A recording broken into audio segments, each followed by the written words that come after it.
Hi, and welcome to KHN's Facebook Live chat. Today we're talking about the prescription drug pricing pipeline and also just the overall high cost of drugs today. If you have a question, please post it to our Facebook page. I'm Stephanie Stapleton, an editor here at Kaiser Health News, and this is Julie Appleby, one of our senior correspondents. Just to get started, Julie, why don't you give us an overview of how this system works? Okay, thank you.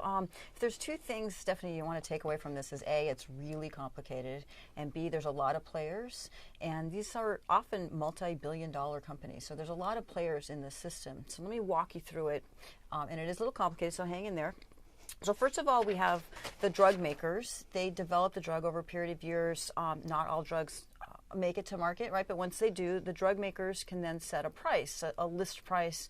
It's also sometimes called average wholesale price. But so the drug makers set the price.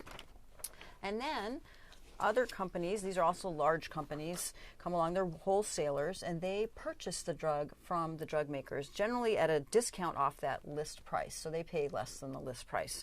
So the wholesalers have the drug, and then the wholesalers sell that drug to the pharmacies. And the pharmacies generally pay a little bit more than what the wholesalers paid, so because the wholesalers have to make some money, the distribution system as well, so the pharmacies buy the drug. And then that's where you, the patient, come in and you go to your pharmacy and you pick up your prescription. So let's just talk about insured patients. They generally pay some kind of a copayment, which could be a flat dollar amount or it could be a percentage of the cost of the drug. So they pay that to the pharmacy, their copayment.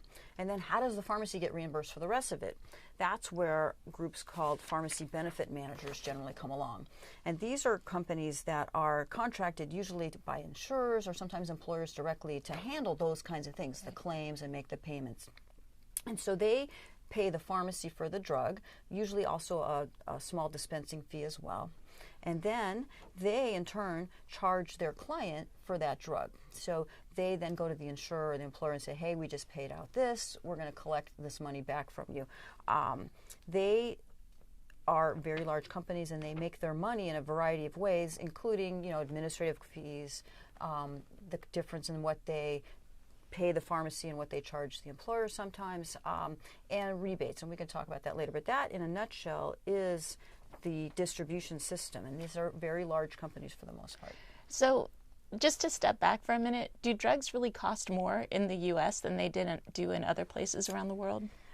Yes, they do. We have a variety of reasons for that. So yes, in the United States, we spend about 2 times more than per person on drugs than almost any other industrialized country, and spending, remember, is a sort of function of both price and how much we take, but a lot of it is driven by brand name prices. So we spend about twice as much as other countries. And